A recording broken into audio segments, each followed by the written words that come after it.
please rise. Join us for the Pledge of Allegiance. I pledge allegiance to the flag of the United States of America and to the republic for which it stands, one nation, under God, indivisible, with liberty and justice for all.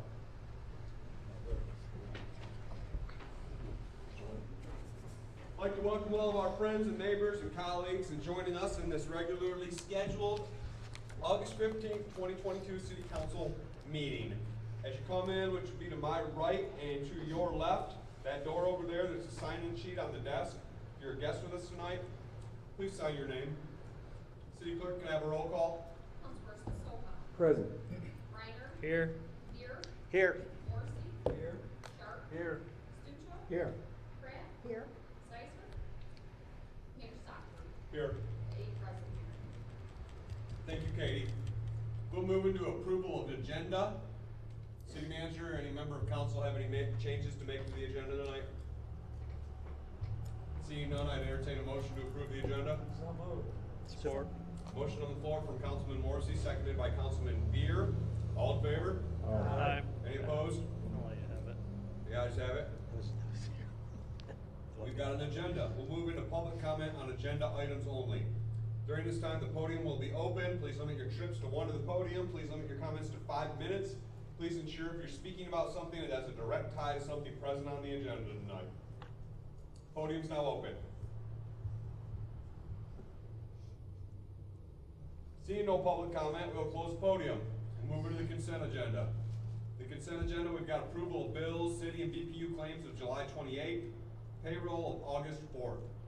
City Council minutes of our last meeting, which was August 1st. Pub and Grub end of summer street party use agreement. Hillsdale County Farmers Market street closure agreement and ratification of signatures. And then BPU WWTP Channel Monster and BPU WWTP Lift Station Wave Start System. Any questions regarding anything present on the consent agenda?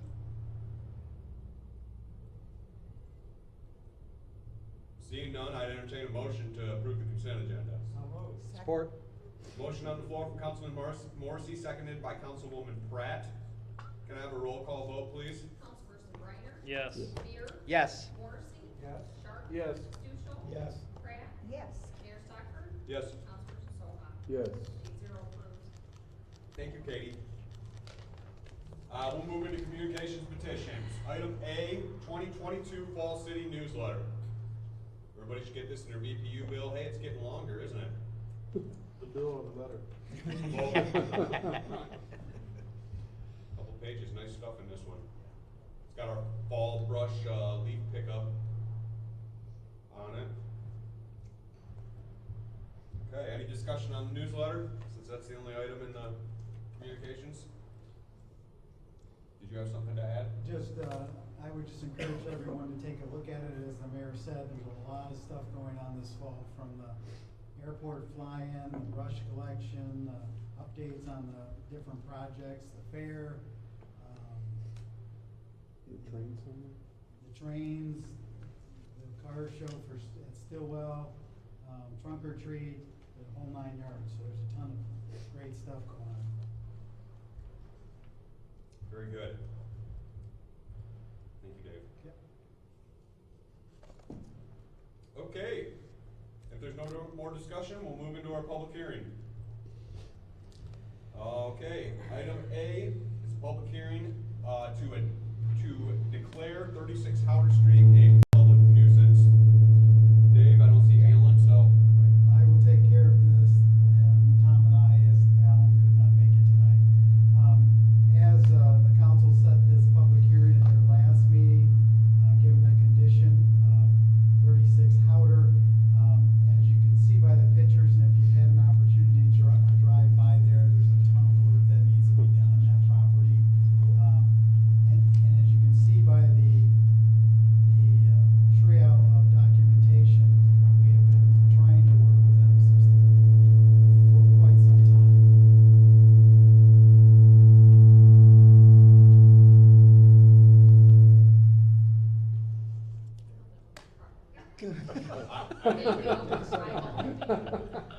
So we've been trying to work with the owner of this property for quite some time.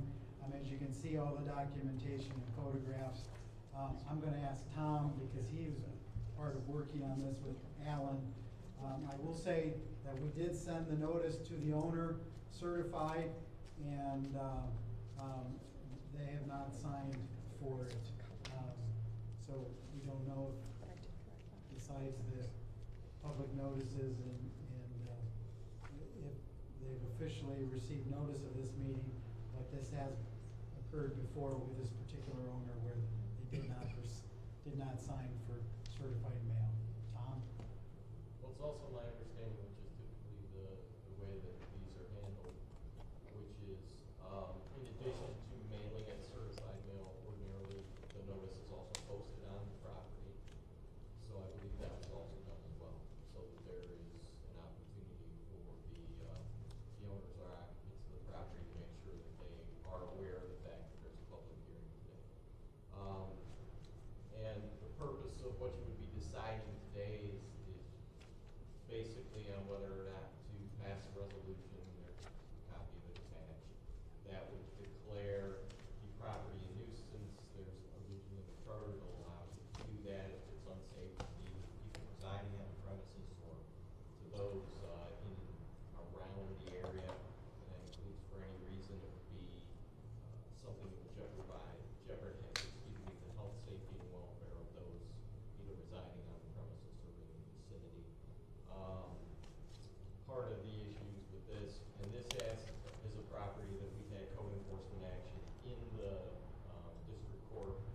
We've obtained a default judgment there for a citation based upon not having use and occupancy permit. The court entered an order that required the owner of the property to make all of the well, basically to do anything that needed to be done to the satisfaction of the code enforcement office of the city in order to be able to secure use and occupancy for the property. Among other things, the roof is failing on the premises and has to be replaced. It is not fit for someone to live in at this point. As part of the order, the court determined that if the owner of the property did not, within the time that was given, correct the deficiencies and obtain a use and occupancy permit, the property had to be, they had to move out. So whoever was there had to. They're still there though. Yeah. They're still there. We are expecting to obtain this week an order from the district court enforcing that judgment and ordering them to move out or allowing them to be put out if they don't voluntarily leave. So that actually would take care of the back half of what might be required in order to be able to go in and remedy this property, most likely by way of demolition. What we would do is, your resolution would give the property owner 60 days to do whatever needs to be done to get this thing back, so it's not in a nuisance condition, so it doesn't constitute a blighted property under city ordinance. And if they fail to do that, typically what we do is we come back and then ask for direction, usually with some bids in hand as to what needs to be done to remedy the situation. Again, here I would anticipate that would be a request for it to be done. I had some questions that are just more my own general curiosity, and I talked to Dave about this. How is it that they don't have a use and occupancy permit? I assume they never have had one at that location since the current owners are there? Correct. How do they have power there? How can BPU turn on the electricity for them if they don't? I don't know how that. And they still have power right now. We deemed it and I'm not suggesting we shut somebody's power off on them, because I think that's kind of cruel, but Yeah, I'm just I don't- curious about the layers of. Well, typically you would have temporary power if you were working on it. Sure. So they probably set it up and they just never have done the work. So in talking with code enforcement, once if council approves this resolution, then he was going to immediately request the BPU to cut the power off to it as part of that. And I think actually what, as I understand it, the property change hands, I think Alan spoke to this, the last meeting. The property changed hands, it had things that had to be done with it, notice was given to the new Sure. owner that you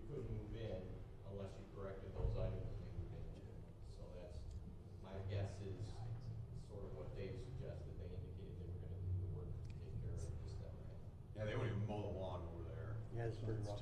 So, at any rate, that's the question before you, is to determine whether or not, you want to pass that resolution declaring it to be a nuisance and then authorizing the code enforcement officer to treat it that way, which would include doing whatever needs to be done to bring it into compliance. As I said, once that's determined, assuming that the property owner doesn't do it within the time you give them, which is proposed to be 60 days, then we would come back and, the code enforcement office would indicate to you what they thought it would be done, what it costs them.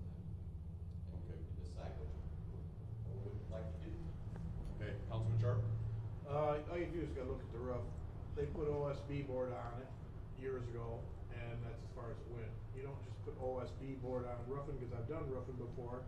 That's the first thing that goes on, then you put the tar paper on, then you put the shingles on, then if everything else is supposed to be on, and that's all it is, so I can just imagine how much mold is in that house. Sure.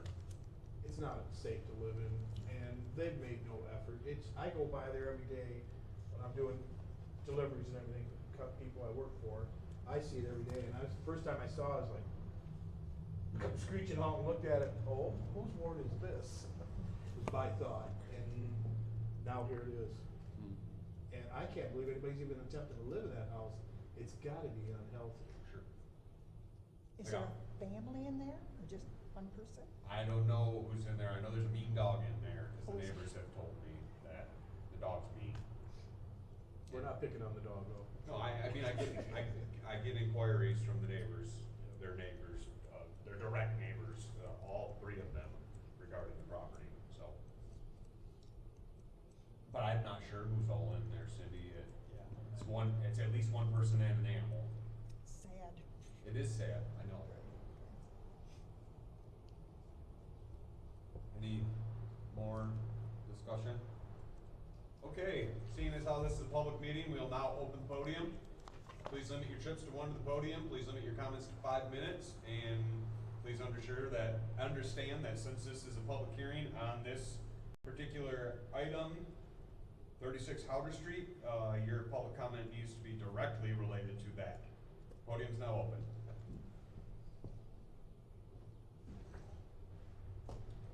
Okay, seeing no public comment, we will close the podium. Anything at the council table? Declare this structure is located at 36 Howell Street as a public nuisance and order an abatement or demolition of structure and authorize expenditure of funds to complete the work. Is that a motion? That is my motion. Support. Motion on the floor from Councilman Sharp, seconded by Councilman Soha to declare 36 Powder Street a public nuisance. May I have a roll call vote, please? Councilperson Beer, Yes. Morrissey, Yes. Sharp, Yes. Stucho, Yes. Pratt, Yes. Mayor Stockford, Yes. Councilperson Soha, Yes. and Briner. Yes. 8-0 approved, that's resolution 3513. 3513? Correct. Thank you, Katie.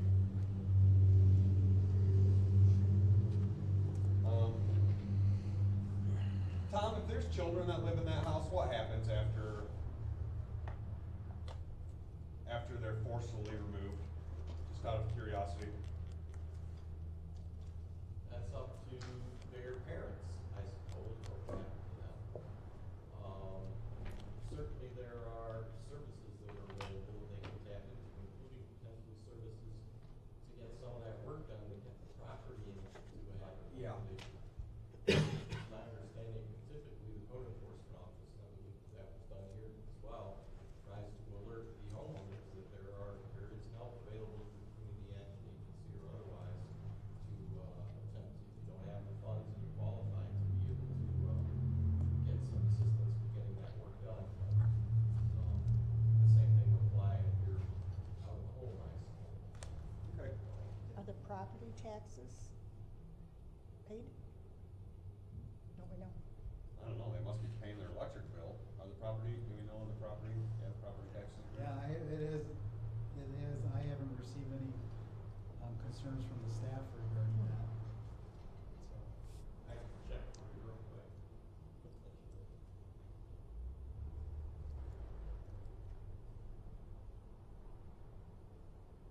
and we will continue to work with them over the next 60 days to try to help them. Right. Yeah, cause something's wrong in that house.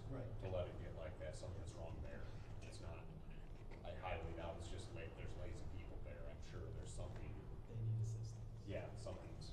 So according.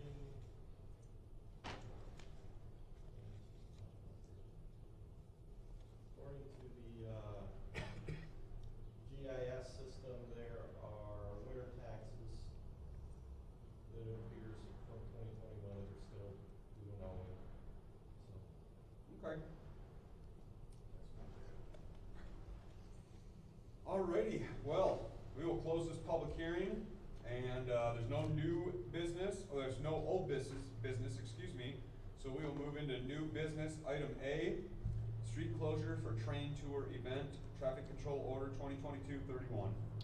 So Chief Hefner was unable to make it tonight, but because this one and the next one are for new events for this traffic control order, we put them on, new business. This is, again, the first one is for the October, train, tour that's coming to Hillsdale. And this is for closing Hillsdale Street, from Carlton to, Monroe, yes, by the BPU. And that's because they're going to have anticipate with the train, darn near 450 riders, as well as potentially 200 people that follow them, so almost 600. And then there's, in addition, they have, some additional shorter 25-minute train rides, that will be limited, there's 4 of them per day, from here to like Coldwater, I believe, and they're limited to 100 people. So we're gonna have a lot of people going through the train track area. So that's what these, traffic control orders are for the first 2 days of the train visiting, and then the other one is for the 3rd in October, the second one. David? Yes. This question, so what about crossing Carlton? Looks like Hillsdale's close from Carlton to Monroe, but what about crossing Carlton to get downtown? The group that's been working with the railroad on this has been talking with Scott. I don't know where they stand on Okay. how we're going to handle Okay. that crossing. But they're working on it, okay. Yes. All right. So it is definitely one of the things they've been discussing, whether we. Not only that, but getting downtown, crossing, Correct. I mean, it's, Yes, so we'll be crossing Carlton, and then the Yeah. food trucks, will be up, on the street there in the front of the courthouse annex. oh, how? Oh, Yes. Yeah. Okay. To the west of the courthouse annex, so the food trucks up Yeah. there, and they're trying to figure out the best, Okay. path for all that. Very good, any more questions for Dave? Oh, I see. Okay, and, Mr. Mayor? yeah, Just to clarify, Monroe's not being closed, just Hillsdale? Correct. That's my understanding. And the trains, are they dropping off right across the street from, or like where the old train station is that? Yes. Yeah. And then, Right in the track. I was just curious if Monroe was being closed and if the trains were dropping off where the old train station is. I think, that's a good point. I mean, Monroe never gets any traffic anyway, honestly. It's not a street you wanna drive on. They have the parking lot there, and then they're gonna have it closed. Yeah, there's a lot of room, that's, So, that's good. it'll go all the way to here. We've been working with Hillsdale Brewing and Felicia. You just gotta remember, if parking's an issue, that means that's a good thing. City of Hillsdale, that's what we want. Amen, brother. And the 2 orders are one's for here and one's for Hillsdale and one's for McCall, Yes. correct? I'm good. Entertain a motion to approve both of them? Or, Motion on the floor from Councilman Soha, seconded by Councilman Stuchel, to approve TCO 2022-31. And 32? yeah, both of them. Okay, but they're 2 different items, so we need 2 different Fair votes, enough. but, Fair. all in favor? Aye. Any opposed? The ayes have it. I move to approve 2022-32. Support. Motion on the floor from Councilman Soha to approve street closure, traffic control order 2022-32. Seconded by Councilman Stuchel. All in favor? Aye. Any opposed? The ayes have it. Okay. Looking forward to that. It's gonna be a cool thing. Can't wait. Item C, ICMA retirement plans cancellation notice. So, this is something the staff has been working on for a number of months. The city offers two retirement plan providers to the employees. The first is MERS, which is, handles our defined benefit plan, which we've been transferring or transitioning off of, with police and fire being the final two that will be transferred off that, and then we will go strictly to a defined contribution plan, so we can anticipate our expenses there, after, July 1 of 2023. With that being said, and then we do some other individual plans with MERS. The second provider is the ICMA, which is the International City Managers Association, and I'm not sure exactly how or when the city brought in ICMA, but I think it had to do with city managers at the time, and then has since been expanded. We are at the end of a 5-year term with them, and the way their contract reads is you have to notify them 60 days in advance of your intent to move from their plan. So the plan was put in place, the 457 plan was put in place October 26th. So notification needs to happen by August 26th. And then looking at the plan, and the service we've been provided, because they're a big organization and such, we decided to look at another plan. We have a representative here from the plan. It's with 401, Compliance 401k, which is an organization that kind of focuses on employers our size and some larger. But the key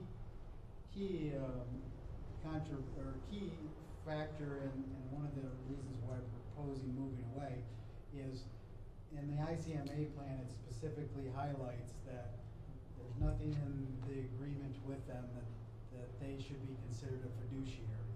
So they just administer the plan, and if we're audited, or there are other issues with the plan, they have no responsibility whatsoever. With Compliance 401k, they take on 100% of that fiduciary responsibility. And so if we're audited by the IRS, who will soon have 87,000 new agents, we'll have a partner who will take on that liability for the city and for myself and for Laura, because whoever signs the annual form is the one that's responsible for the plan. So that being said,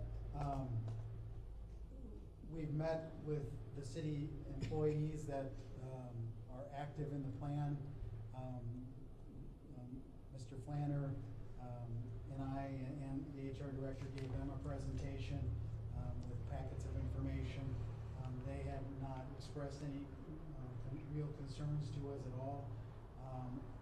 Prior to this meeting, we did meet with the finance committee and we've been talking with the finance committee, I have, about this potential transition for the last couple months as we've been working on it. So that being said,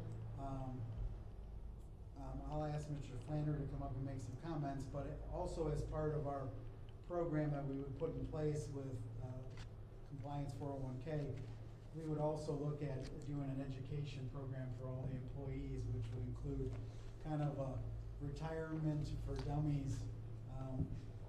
And the reason I say that is because I've taken the education program from Mr. Flanner, and basically it teaches you from nuts to bolts of all about retirement, Social Security, insurance, long-term care, all those things, as well as with your retirement programs. And he would be active and meet with all the staff and their spouses to kind of prepare for retirement. with that, Mr. Planner, if you wanna get up, and if there's anything I missed, if you could kind of, Can everybody hear me okay? if you could step to the podium. Not that you missed anything, I just want you to be fully aware that the new plan that we're proposing is substantially, more advantageous for the employees.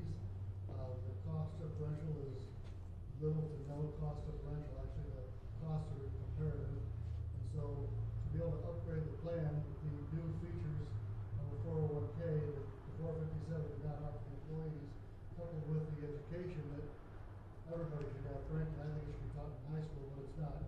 Very few people even get it in college unless they're in business or finance. So it will really behoove them to understand their own plan. And I think that's why participation might not be the level it should be, because when people don't understand something, they shy away from participation. So, apart from relieving the city of liability and fiduciary responsibility, the plan is more advantageous for employees going forward. And so, I think, we're doing good by all the employees and the city, proposing the change. And one last thing I forgot to mention during the finance meeting as well. This is not a plan, the city does not, actually pay the fees associated with this. So all the fees actually come out of the investment returns. And so the city has no actual expense, but we do it is our plan, so we actually are under the current plan, are the fiduciary, through ICMA. And, under the new plan, compliance 401K would take on that. Under the new plan, compliance 401K is the plan sponsor, the fiduciary, and the trustee. Very good. Any questions for Mr. Planner while he's at the podium? Mr. Sharp? Yeah, just one, you said 60 days, August 26th, 2022, and October 26th, 2022. It's actually, that would be 61 days. There's 31 days this month, and there's 30 days, and there's 26 days. Thank you for getting out the math there, because we wanna get them a letter on time. Yeah. Well, the US mail, yeah, no doubt. No, it'll be sent certified. Okay. Yeah. I'm just saying, though, technically it's 61 days. Yeah. Well, no. Yeah, and I was in Wayne County, so my bad. Other than that, we were comfortable with it. We just addressed the council, as the committee, we were comfortable with it. We thought it's not costing the city any money, it's coming out of their retirement, it's their investment. Being I've been down that road, it's probably a good thing with what they're facing now. Yeah. So I recommend it to them strongly, invest early. Wise words, Councilman Sharp. Well, Councilman Reiner? and it gives the employees somebody to call and talk to a person instead of doing their own financial planning, which, you know, depending on where you go and how you invest, could be good, it could be bad. I've tried to go off on my own and trust me, it wasn't good. So, Well, you are. Ray. just small amounts recently, so, and with the downturn in the market, it hasn't been good to me, but it's coming back. As a banker sitting up here saying that, I wouldn't be making those comments publicly, buddy. It's fine. Just picking on you. That's why I'm not an investment advisor. That's right. So I'm just asking council's permission to submit the letter, on behalf, for the plan that we plan on moving. Subsequently, we would be working upon this, motion with compliance 401K to bring forth the agreement with them, and then also, the transition over the next 60 days with the employees. Very good. Any more questions from Councilman Beard? Motion to send the ICMA cancellation notice. Support. Motion on the floor, from Councilman Beer, seconded by Councilman Soha, to authorize the city manager to issue ICMA a cancellation notice for the city of Hillsdale. And that will include two plans we have with them, a 457 and a 401K. The 401K, I believe, has a little longer, I think the end of the year is that, so I have a little more time, but we'll plan on doing it at the same time. Sounds great. Can I have a roll call vote, please? Councilperson Morrissey. Yes. Sharp. Yes. Stucho. Yes. Pratt. Yes. Yes. And Beer. Yes. All approved, 8-0. Thank you, Katie, and thank you, Mr. Planner, appreciate it. Very welcome, thank you. Okay, we'll move into our last item of new business, BPU Hart MI Solar PPA Project number 6. It just Okay. says we reserve the right to enter into a closed session, do we It all need to do depends that? on if council, how council wants to proceed as we go.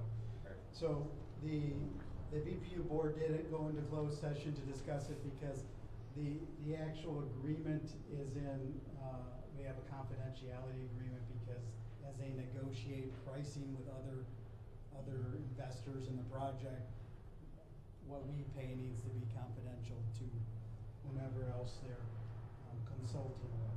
But that being said, this is a project, and when we at the BPU have energy that we provide our customers here, we have a combination of projects, whether it's coal, whether it's gas, whether it's hydro, and this would be a solar component that we would be adding in there as well. So we have energy, and then we have what the state requires us to have, or MISO, which requires us to have capacity, and then we have to have green rec credits. The solar projects provide all three, so you get energy. Unfortunately, it's only during the sunshine, so it's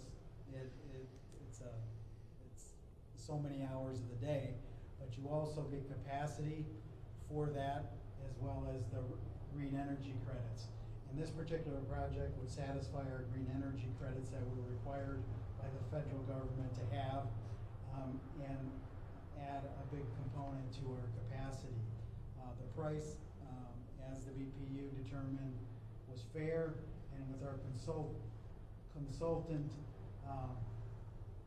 based on current pricing out there, this was a good investment, or deemed by the BPU to be a good investment.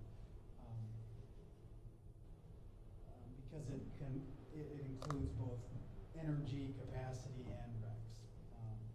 That being said, we have a total of about 34 megawatts at this point as an agency, so this is as an agency, and Coldwater is taking 26 because they feel that it is such a, from their perspective, such a good buy at this point, because prices have gone up. And the only reason we're getting it, we've been negotiating this for a number of months.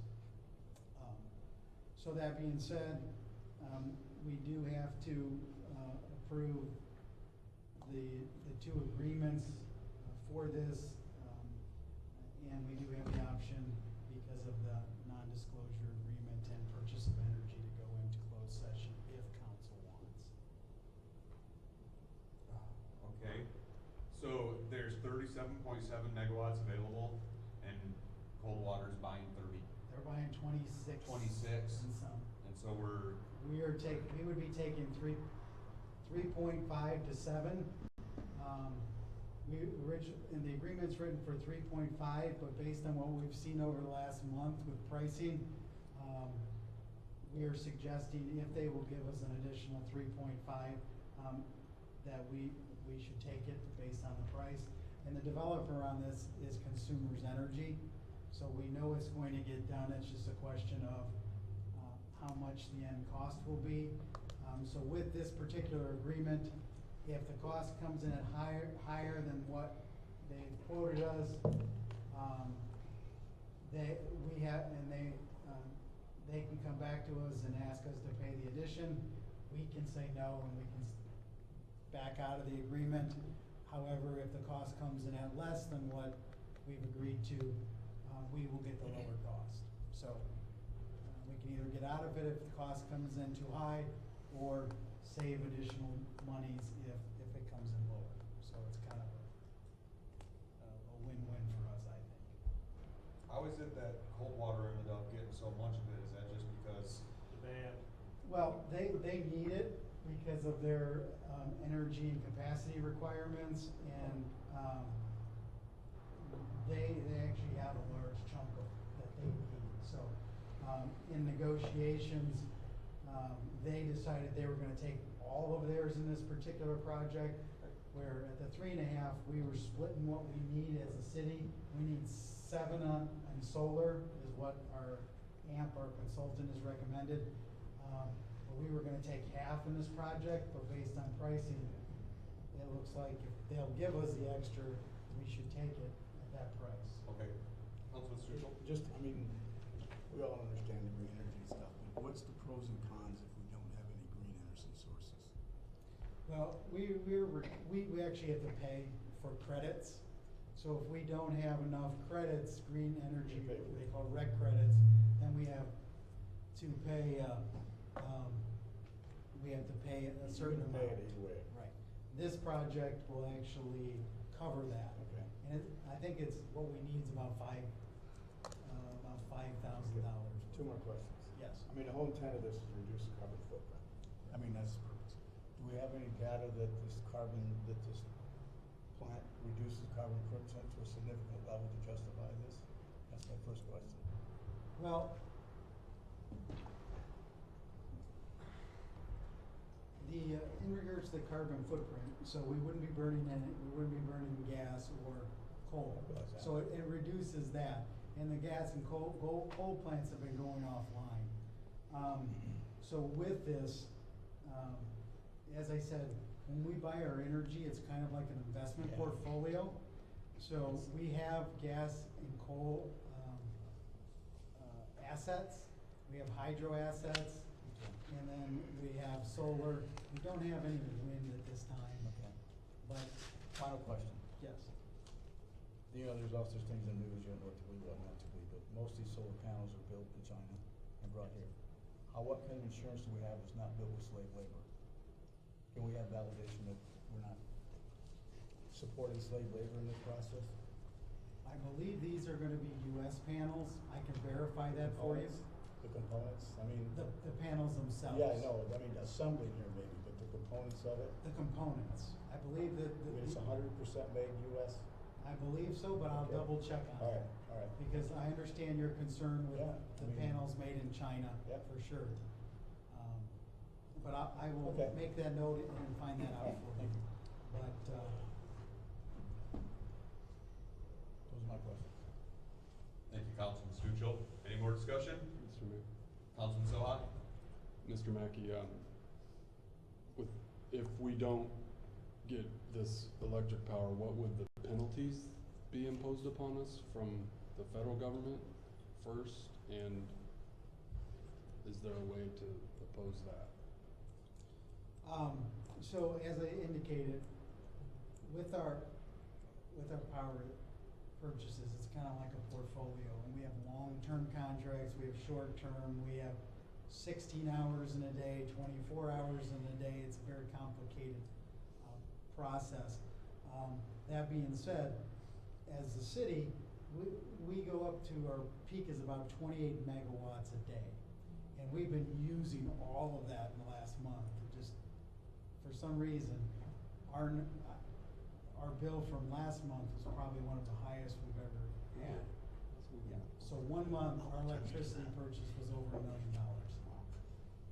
Now, we collect that all from our customers, of course, but that's one of our highest months we've had on record ever.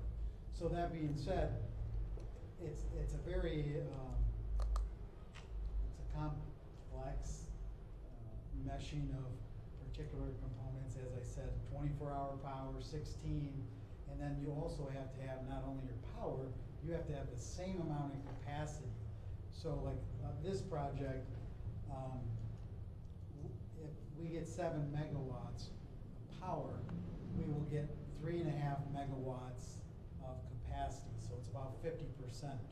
So we have our engines over at the lake, which are about 11 megawatts, that goes to our capacity. We have hydro investments down in Ohio, up in the UP. We gotta get up to the 28 megawatts of capacity. This helps us do that. We're also, the BPU is working on actually a subsequent projects, or there's 2 projects out there beyond this particular one. One is in Coldwater, which is a plant over by the hog processing facility Clemens. That's where they have a big engine in cold water for capacity. And then we're looking at smaller engines that we could have here that we can actually have behind our meters. So if something would happen, there'd be blackout, we would have enough with our older engines and potentially 2 newer ones in the industrial park and by the power plant to actually run the city in the case of emergency ourselves on diesel. So we're also looking at, we're planning beyond, taking everything green, taking everything solar, taking everything where we can't control our destiny. So subsequent projects you'll see coming up later this year and probably into the first of next year, you'll see projects that will be here and will be more May I follow up? safe. Yes. If, what are the fines that we would be imposed by the federal government if we don't get our green credits, which I'm opposed to this on that principle, just in general, that the federal government is gonna threaten us with fines if we don't have a certain green limit. And then the other is, where could we get the power if we don't choose to use this, this solar panels? Well, in regards to the fines, they are passed through the regulatory agencies to our agency, so MSCPA. If they send MSCPA through AMP, our management arm,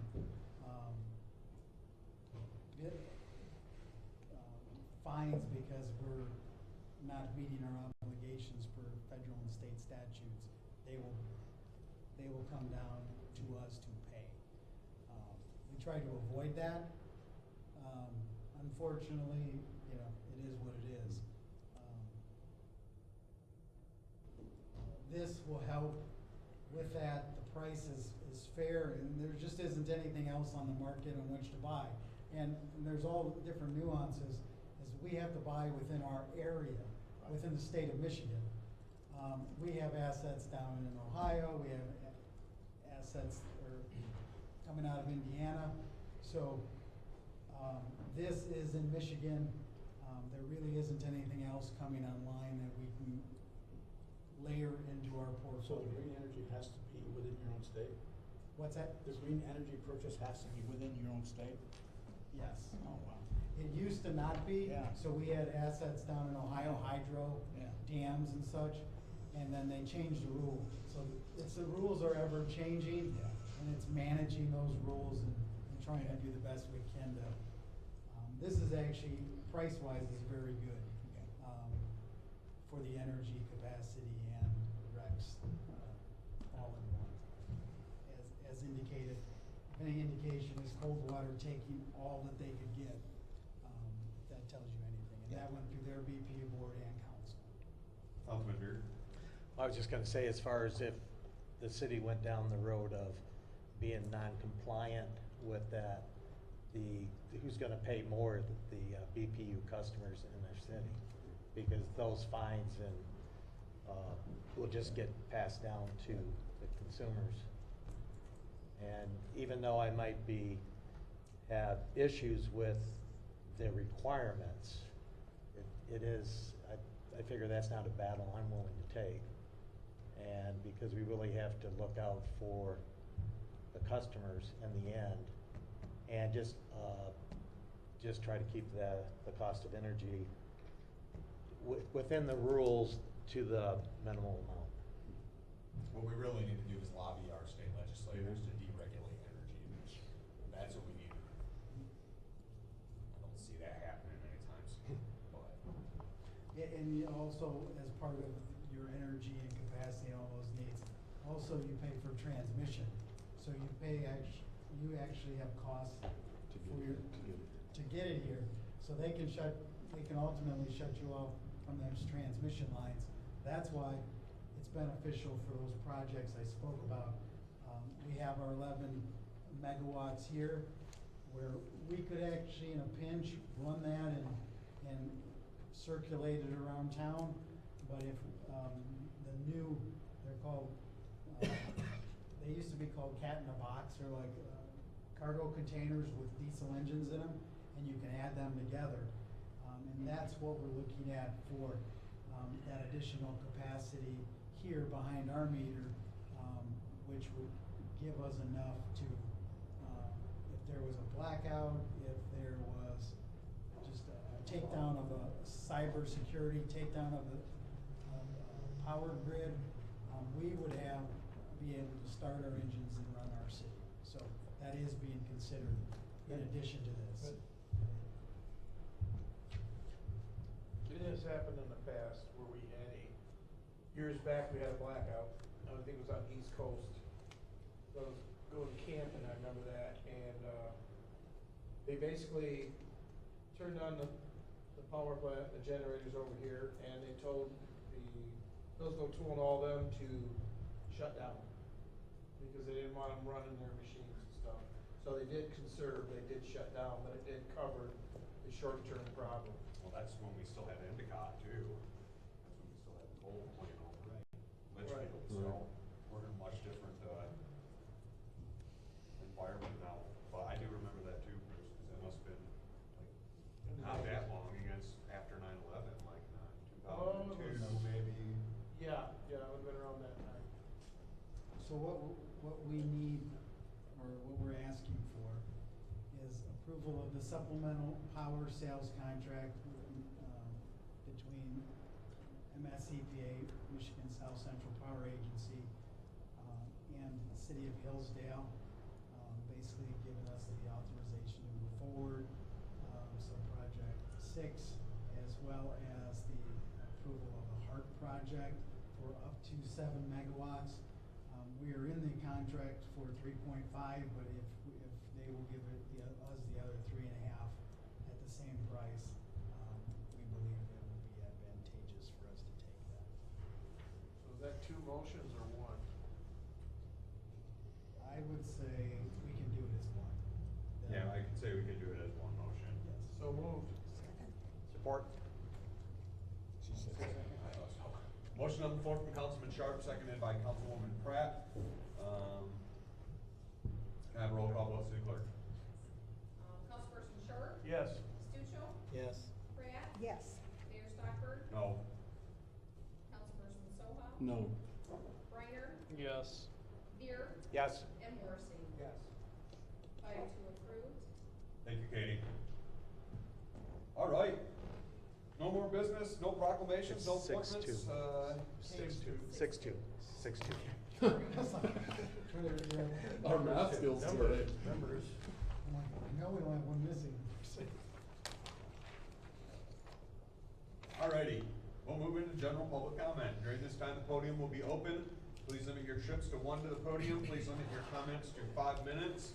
And you can speak on whatever your heart so desires. Podium's now open. Seeing no public comment, we'll close the podium. Yeah, Hold on. Okay. One's coming. Oh.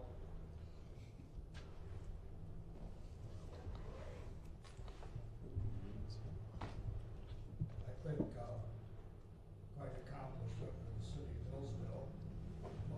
We made the Detroit news 3 days. I think that's pretty good for a town of 8,000. We even beat out the murders in Detroit. So that says how important Hillsdale is, that we can do that. I think that's a great accomplishment for the city of Hillsdale. We only have 1 murder of our own in the county, so that's pretty good. Thank you. Thanks, Jack. Any more public comment?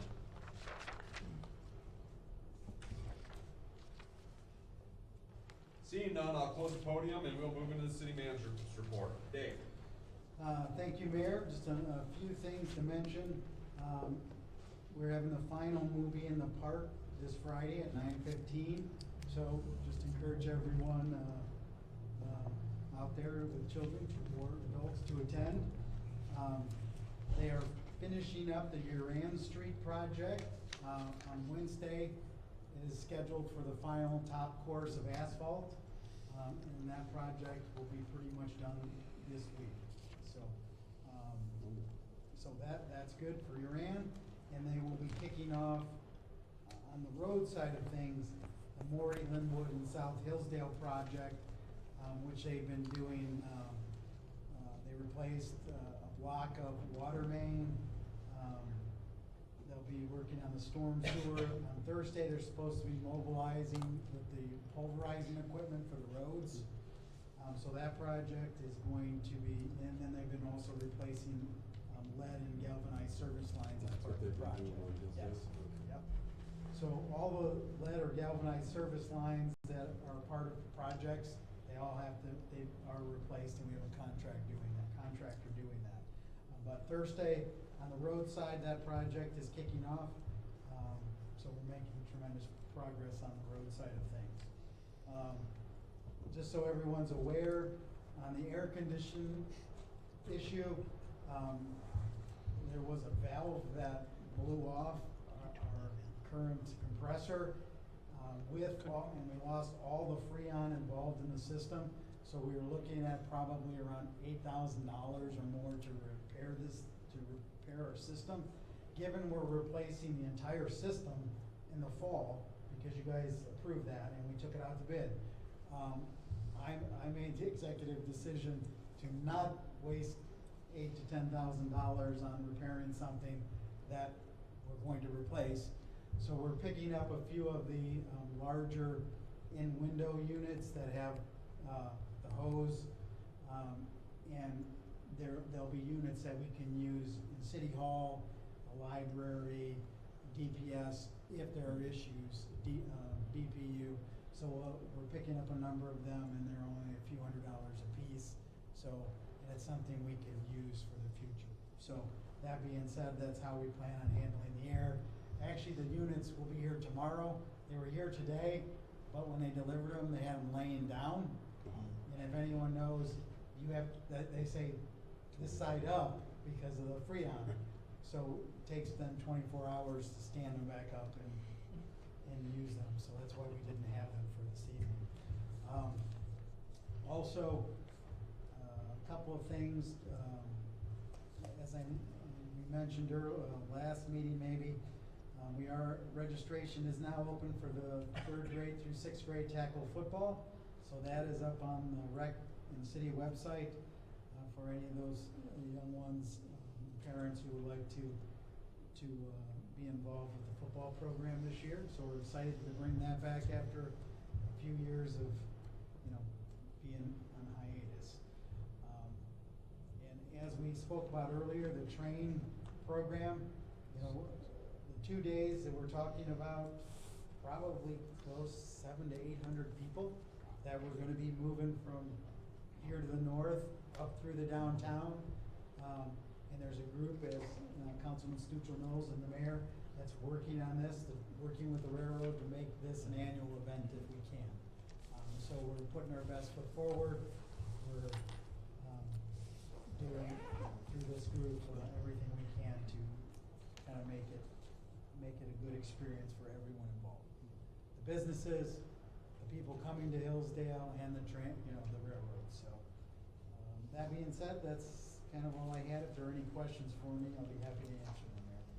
Okay, Councilman Morrissey. Just on another issue, as you know, there's a resident on Summit Street who's concerned about parking on the side of the street because it blocks Yes.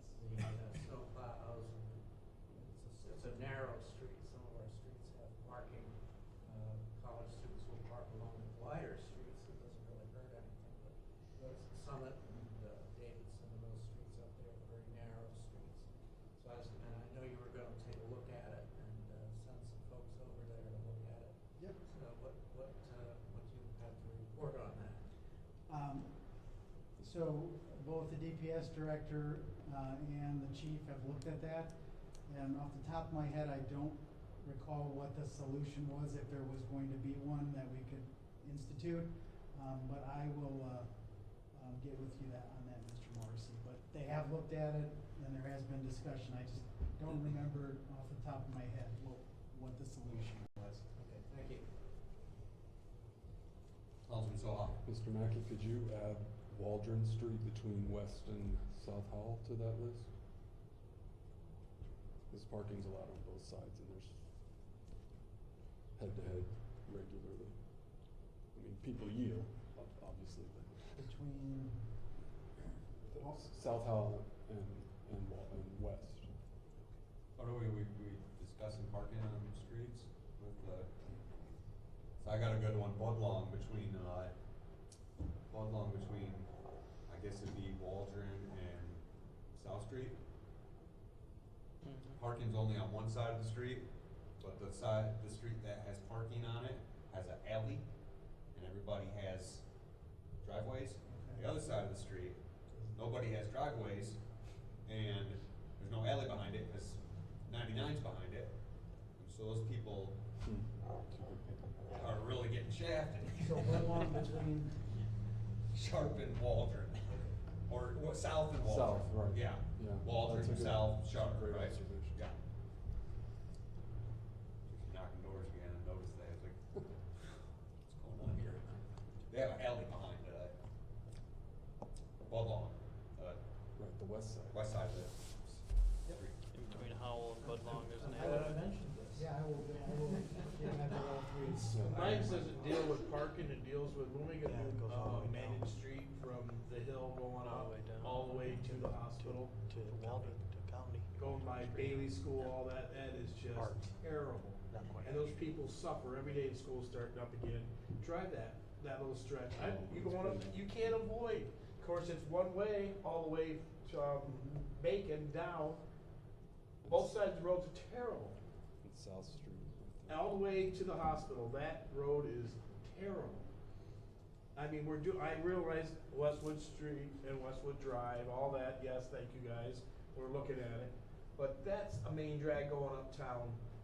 It is We true. really do need to look at that. It is on the list. Well, let's hope Santa gets it on the list before 2025 or so. It might be Please. close, it might be close to that. Yeah, but it's one of those ones, it's a main drag and it's just not getting any better. And ambulances take that up to the hospital. So Right, it's not a main drag. We're definitely familiar with it, and it's high on that priority. That's all I can ask. Any more questions for Dave? Council comment? Anybody have anything good? Just one, yeah, I just wanna give a shout out to Eric Kaufman, that work he's doing for that new path, it's gonna be gorgeous. So, just a shout out With for what? Eric. What's he doing? The trail out to Ball Beach. Oh. It's just Yeah, all that is- carved in, that is rocks, really it's nice, really yeah. gonna be pretty. Just please be walkers, not golf carts or anything, please. Aren't there big- They promise. Also, out there, I see work going Yeah, on that with is the big. proposed new Myers is coming in.